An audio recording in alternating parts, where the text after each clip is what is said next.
Hey, what's up guys? Welcome back to my YouTube channel. I'm really excited. Guess what happened today? A few hours ago, I didn't even know about this. Linux Mint 21.3 has been dropped and I am so excited for this. Today, we're going to be making a really in-depth video. There's going to be chapters all over this video. Click around, see whatever you like the best and go to that chapter and watch that portion. I'm going to be covering the basics, what apps are available, customization, a little bit, not too much, and especially what's new in 21.3. This is Cinnamon Edition that comes with Cinnamon 6, and I think this intro has gone on long enough, so let's dive right in.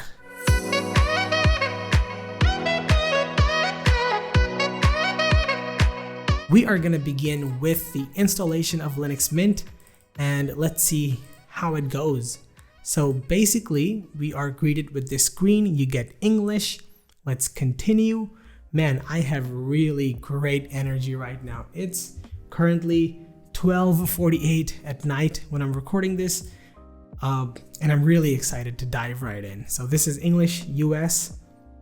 When you're installing this, what you would want to do is always check this button. You need the multimedia codecs for files that are locally available on your system to play nicely, as well as something in Firefox, which is the default browser in Linux Mint. As you can see, it says preparing Ubuntu drivers. Let's give it some time. And we are going to erase disk and install Linux Mint. Now, if you are gonna run it beside Windows 10 or Windows 11, you gotta have something else, and then you can continue and create partitions. That's beyond the scope of today's video, but if you want the video, let me know and I will create one for you. So let's go ahead with the option where it says erase disk and install Linux Mint. This is going to be the only operating system on your computer, and make sure to have all your files backed up because it will erase your disk. Before it starts installing, it actually shows you what kind of partitions it's going to create. So this is the ESP partition, which is the EFI system partition, and that's boot basically. And this is where your entire home directory is going to be, and along with the root and other things. So this is your main data partition, basically ext4. So two partitions it's going to create, and it will install is on there. So let's go ahead and click my city, Kolkata. Let's hit continue. Then we get to pick our name. As always, as is standard, we give our name. We change this very swiftly to Anirban PC. We choose a password. And yeah, it's a short password. I'm not going to bother. And the rest, it's going to be as it is. Let's hit continue, and it should start the installation right now. So with the installation out of the way, we are greeted by welcome to Linux Mint. I have already gone through the first steps documentation hundreds of times on my channel. Today we're going to do things a little bit differently. So here we have Linux Mint 21.3 Cinnamon version is 6.04, so that is something new which we are going to cover. And by default they give the 5.15 kernel, which is very old. I'm going to show you how to update the kernel from the kernel manager, but that's going to be a little bit later in the video, so stick around. Memory, graphics driver, this is running inside a virtual machine, and we are on X11. Linux Mint is now providing Wayland experimental support for now, but don't expect it to come very soon as the default option, but they are working on it in the background. So with the welcome out of the way, this is how the default Linux Mint desktop would look like after install. You have a start menu on the left, a taskbar at the bottom. You have a few pinned apps, files, Firefox, and terminal. And on the right, you have system reports, update manager, removable drives if you have something attached, the Ethernet, an audio panel, and the time, which also shows you a little calendar. So let's go over them one by one. Inside the start menu, you have on the left-hand side a couple of pinned apps, as well as shortcuts to lock, power off, and this is log out and power off the computer. And here you have neat little categories with all applications coming at the top, and you can scroll down. They do provide a healthy list of applications, including LibreOffice and drawing, For internet, I already said Firefox, and transmission is what you would use to download torrents from the internet. And for sound and video, celluloid, hypnotics, basic apps. Okay, if you need more, you can always go to the software manager, but we're going to come to that a little bit later. So now let's go to the update manager, and I have a few things I want to show you. So here you get all of your updates. The system is updated, so there is nothing right now. And if you are, I don't know, if you have OCD like me, you keep on checking for new updates, you can hit the refresh button, and if there is something, it'll show you. Let's just not do that right now. We're gonna go to view, and we're gonna go to Linux kernels. So this is what you would actually need to do if you are a gamer and if you want to game on Linux Mint. You can either download the Edge ISO, which is on their website, or you can actually update the Linux kernel. Now, they do provide 6.5, which is not the latest, because I think the latest would be 6.7, and what I have seen in other distros, they use 6.6.6 or something like that. Even then, 6.5 is plenty recent, and you can install the kernel from here. This would be very helpful for you if you have something like an AMD graphics card or an Intel Arc graphics card. Their graphics drivers, the Mesa graphics drivers, are embedded in the kernel, and you would need the latest kernel to be able to take advantage of your powerful computer. So that's something that you would need to do. I tell this to everybody before they're installing Linux Mint, because this is a really important step. And other than that, you have file, edit, view, help. You can change mirrors, you can change system snapshots, software sources, very standard stuff. Now let's go ahead and take a look at the file manager. So for file manager, we are using Nemo, I believe. This is one of my favorite file managers apart from Nautilus. I mean, these are the only two file managers that I really like, Nautilus and Nemo. They're really good. I'm not an advanced user by any stretch of the imagination, more like intermediate, sorry. So I really like how the way Nemo operates, and the theming that they have going on here is really interesting as well. Okay, now let's move on to what's actually new this time around. So here we have what's new in Linux Mint 21.3 Virginia. The most important thing is Cinnamon 6.0 that's been introduced, and let's go over a few of the things together. So one of the best things about Linux Mint right now is that it comes with full support for secure boot and a compatibility with a wider variety of BIOS and EFI implementations. So this is something which is really important for some people. If you don't want to disable secure boot, because in most of the Linux distributions, especially Nobara, you need to disable that because it uses a custom kernel. But nothing of that sort over here, and you can just leave your secure boot on, especially if you're dual booting Windows 11 along with Linux Mint.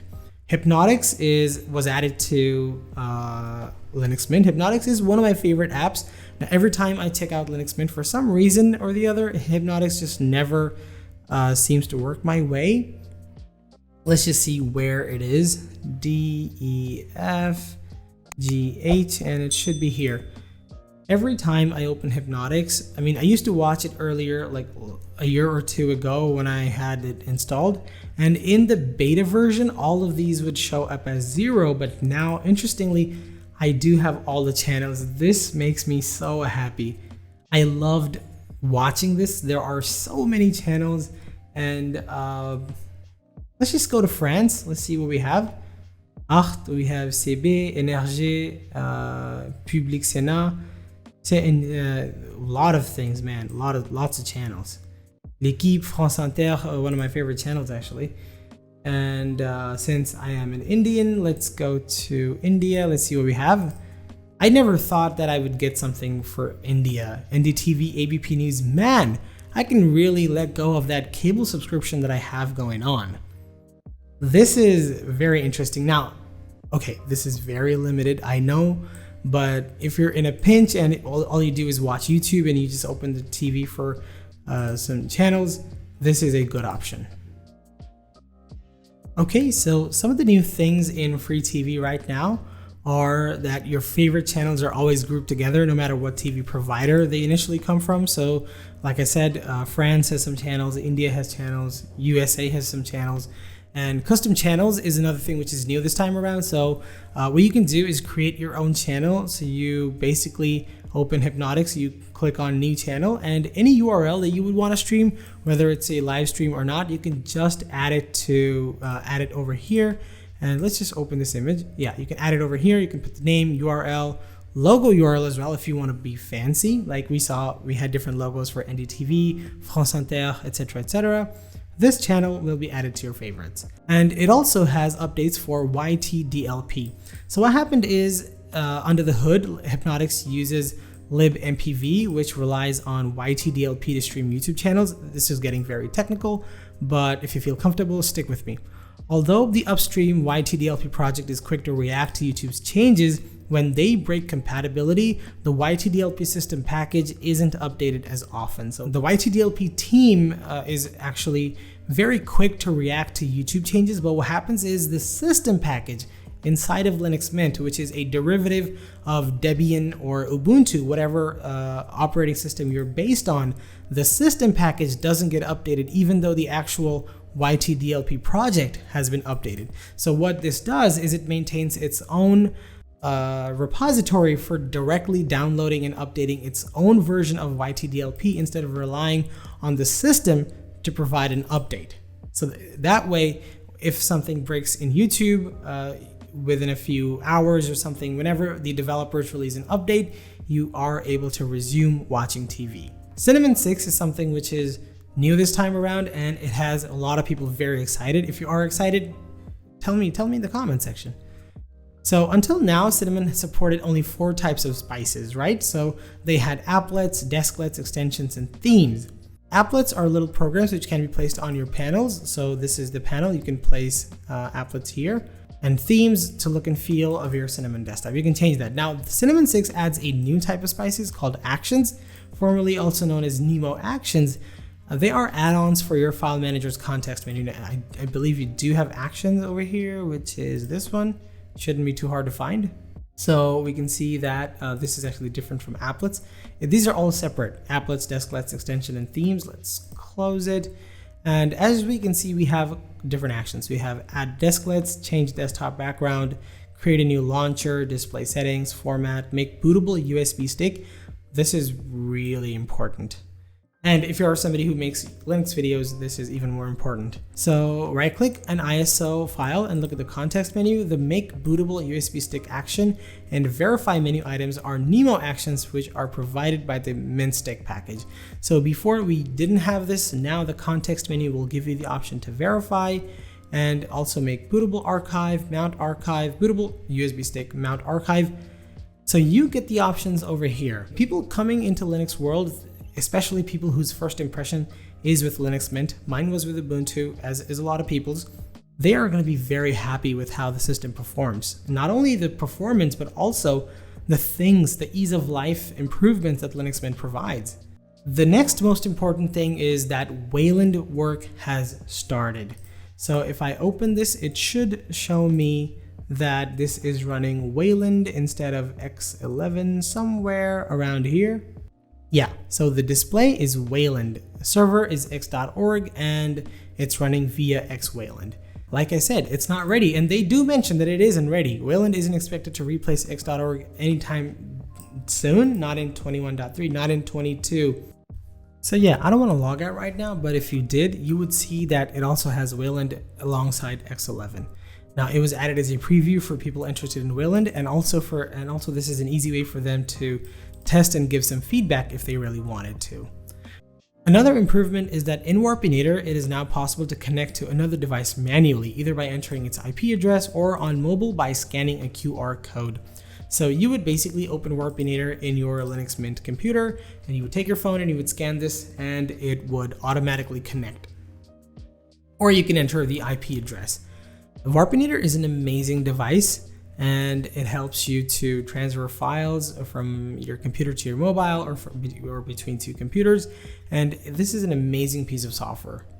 And you also have a ton of artwork improvements. We are going to go through the wallpapers. So this concludes the What's New section of Linux Mint Tour, and let's continue on with an in-depth review. So if you're still interested, stick around. If you're new to Linux Mint, if you want to jump in, stick around. So we are inside settings, right? Let's just close one of the windows. This is the settings panel. We are going to cover the appearance topic a little bit later. So here we have preferences. So inside preferences, we have accessibility, account details. You have desktop, which actually you can change the desktop layout. So you can show desktop icons on primary monitor only, or you have other options for no desktop icons on non-primary monitors only, or on all the monitors. And you can also pick and choose what kind of desktop icons you would want. So you can either have computer and home and trash, and I generally don't like mounted drives being visible. I just turn that off. And network, you can also enable or disable that. And you can also show icons from missing monitors. So that's useful if you, I don't know, if you unplug a monitor and if you had some icon over there, it would, I guess, show up in this monitor. So that's something which is really cool. The next one is the extension. So this is another Nemo or cinnamon spice that we were talking about, and I'm not sure if we have any or so you don't get any by default, and you're gonna have to download it yourself. So we have transparent panels, cinnamon maximus, watermark, desktop cube. So it's gonna be like for workspace switching, it's gonna show you a beautiful cube. You also have dynamic wallpaper. You can go through these on your own. Linux Mint is so customizable, man. Not only about the looks, about how the desktop looks, you can tweak every little thing. People tend to gloss over these, but true Linux Mint lovers who know what the system is capable of know that it's not only a beginner-friendly distro. And beginner-friendly distro doesn't mean that it's any less of a Linux distro than the others. It just means that it's easy to operate, it's easy to understand how any operating system should be, period. Next we have general. So general would be compositor options, miscellaneous, enable timer when logging out or shutting down. And one of the things that was introduced last year is if Cinnamon starts to use a little bit too much memory, we can set a memory limit, and we can also set the frequency, the interval with which it will check. So now it is 300 seconds. So every 300 seconds, it would check how much RAM Cinnamon is using. And if it goes beyond 2000 megabytes or 2 gigs, it would restart Cinnamon. This is a very useful feature because Cinnamon isn't as light as XFCE or Mate. So this is a very safety feature which is implemented in Linux Mint, and I really like that. Next is the gestures. And by default, the gestures are disabled, so you're gonna have to enable that. And I'm using a mouse, so I'm not gonna be able to show you. So you have swipe with 2 fingers only, swipe with 3 fingers, left, right, up, and down. All of these are so customizable. I mean, I've used Linux Mint before, and I didn't realize that it had so many features when I started using it. This is so in-depth. And then you have pinch, so you have swipe, pinch, tap, and settings. You have pinch, 2 fingers, 3 fingers, 4 fingers, 5 fingers. Man, my trackpad isn't big enough to support 5 fingers. You have taps, tap with 2 fingers, 3 fingers, 4. Wow. So many options. This is really in-depth. And again, you have enable gestures, you can disable that. And you do have activation thresholds along with that. So this is the percentage of the touch surface, which is 60% for swipe and 20% for pinch. Next is hot corners. I disable hot corners, but if you want to, I mean, if you just put your mouse cursor in one corner, something's gonna happen. You can trigger different actions. I don't typically use these, but if you want to, you can. Next is the notifications. So you can enable notifications if you disable it. No need to go through the entire window, but yeah, notification is something which is really important. So we can also remove notifications after their timeout is reached. So that's very good. And so you must have a notification timeout duration. Maybe it's this, and show notifications on the bottom side of the screen. By default, I think it appears on the top right corner. And the monitor that you're going to use to display notifications is your primary monitor. You can change it to your active monitor or the monitor specified below. And then you have preferred applications. So the default applications, basically, you can see all of these, and they're configurable. If you download something such as Chrome, you can always go to other application, and you can choose the application that would be, so if you download Chrome, it would be under recommended, and you can go ahead and just select that. You can also have a tab for removable media, and it gives you the options for what to do when you have an audio CD, video DVD. Next is the screensaver. So this is something which is really fancy, and there is a delay of 15 minutes. You can change it. You can customize lock options, and you can also customize the lock screen settings. So you can always show the clock. You can have a custom date and time format, always message, general, allow keyboards. Man, there is a ton of settings. I cannot overstate how many settings there are inside of Linux Mint. And this is what blows my mind. It looks so simple from outside, but in depth, everything is so complex, and none of these show their complexity. They're all beautifully categorized, neatly arranged for everybody to be able to access. Next is Windows. So this is the button layout. You can change it to classic Mac, which is, I'm not sure. Macs, I mean, I guess this was the time before I used Macs, but yeah. Anyway, you can change it to however you like. Keep only the cross, which I'm not the biggest fan of, on the left, or if you are a sane person, you're gonna keep it at the right. Also have actions. So action on title bar, double click, title bar, middle click, title bar, right click, action on title bar with scroll mouse. So mouse scroll, lots of things. Behavior, window focus mode, give focus to new windows launched from a terminal, attach dialog box. So this is important if you're, say something like if you're opening Visual Studio Code from your terminal, you want the focus to switch to that application instead of still sticking around to the terminal. So that's something which is really handy. Alt plus tab, icons and thumbnails, icons only, cover flow 3D, timeline 3D. That's pretty good. Then you have tiling. So if you enable tiling, you can just go ahead and snap your window to the right or left. And by default, if you snap it like this, it becomes horizontal. I don't know. I just don't really like this. But what I respect the Linux Mint team they have done is they have included an option right here to maximize instead of tile when dragging a window to the top edge. You enable this, and this becomes the entire screen. This is something I respect that they have put in the option. Amazing work. Okay, apart from that, we don't have a ton. You can change color profiles, you can configure networks, disks, displays, and you also have driver manager, which is really important because if you have something like an NVIDIA graphics card, you are going to use driver manager to update or look for new drivers. Now let's move on to the software manager. Software manager in Linux Mint doesn't have the best or flashiest looks, but this is something which is as useful as ever. You have Audacity, FileZilla, Visual Studio Code, everything that you could imagine you have over here. You even have Steam, so you can install Steam, Lutris. You can do them from your websites as well, but you could do it from here too if you want to. This is a very neatly categorized place, and you have all the apps that you would ever want. With FlatHub, you can get pretty much everything.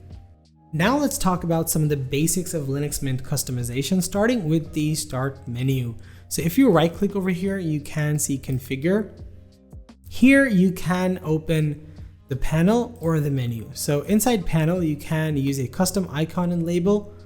What I like to do is I always like to change this to something, let's say this one, and then I select it. It goes green, and then I type in something. Behavior, you can open a keyboard shortcut to open and close the menu, Super L, Super R, Super L. That's funny. Open the menu when I move my mouse over it, not really necessary. So yeah, it's not necessary. And you can induce a delay, force the panel to be visible when opening the menu, and use menu animations. This I would turn on if I wasn't inside a VM. I would totally keep this on. Moving on to the menu, we have show category icons, category icon size, application icons, favorite and session buttons, show bookmarks and places, and you can change their sizes. So ton of options in just the Start menu. That is unbelievable. Let's go over to the panel or the taskbar as we call it in Windows land, and you do have panel settings, applets. You can edit the panel too. So you have three portions, the left portion, the central portion, and the right hand portion. You can pick and choose what you want. I'm not going to do it right now because I like the way it is. The only thing I don't like is these icons seem too squished to one another. You can also move, remove, or add a new panel if you want to. Let's go to panel settings, and it turns red to show you that this is being edited. You can change the panel height to something, let's say 50. This looks better. Maybe I'll keep it at 47. Okay, so this is for customizing the left zone. So that would be this. The center zone, which I alluded to earlier, and the right zone would be these icons.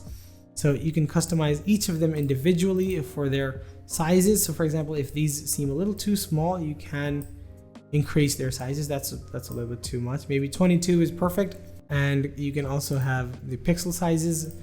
Then for general panel options, you have add a new panel, panel edit mode, and allow the pointer to pass through the edges of the panel, something which should be disabled by default. And also you can always show the panel or intelligently hide the panel. So let's say, I don't know, if I do this, yeah, the panel should go. And what happens if I double click? The panel is gone. And if I move my mouse cursor below, it's not coming back. So I need to do this and there would be the panel. I would really like to see that if I put the cursor below, the panel comes back up as the dock behavior in macOS. I'm not sure how it operates in Windows, but I would really like to see that happen. Next up is the appearance section that we said we were going to come back later. Now is that time. So we have backgrounds, effects, font selection, and themes. Let's start with themes because backgrounds takes a little bit of time. So we have style, Minty, Advaita, high contrast, Mint L, X, and Y. You can go for a dark appearance. Let's switch over to dark and let's see how it looks. And it looks beautiful. You also have the option to change the color, and let's pick this one.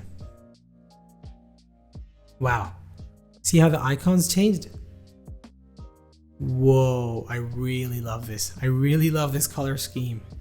What happens if I go full orange? Okay, nah, I like this one better. This one is so subtle. That's beautiful, man. That is absolutely beautiful. And the cross, it looks stunning. And it also has a disclaimer saying in mixed mode, most applications are light. Some desktop elements are dark to create contrast, which is very sensible. You don't want to go all light. It can be blinding, or you can lose a little bit of that contrast that makes things pop. If you have not paid attention to Linux Mint for some time, this page might look a little bit different, but if you click on advanced settings, you're going to get back what it was earlier, how it always has been, and it also provides the names. So it says this is Minty Dark Orange and this is Minty Yaru, which I think is used in Ubuntu probably.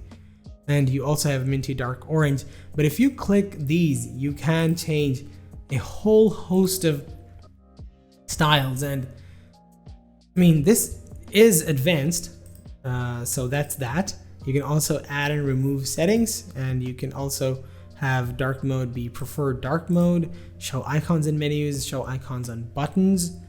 Not really sure what that means. And you can also change the scroll bar behavior, among other things. Let's go back to simplified because I really like the way how you pick one color and you don't have to worry about these three settings getting set together at the same time. That's really good, but if you are an advanced user, you know who you are, you can always go ahead and change that. That's not that big of a deal. So let's go to font selection. You have a lot of fonts. This is using Ubuntu Regular, and you also have Sans Regular for document font, Deja Vu for monospace, and Ubuntu Medium for window tile font. Text scaling factor is 1. If you want bigger text, you can always increase that, and it looks terrible. I shouldn't have done that. So you also have effects, which is desktop and window effects.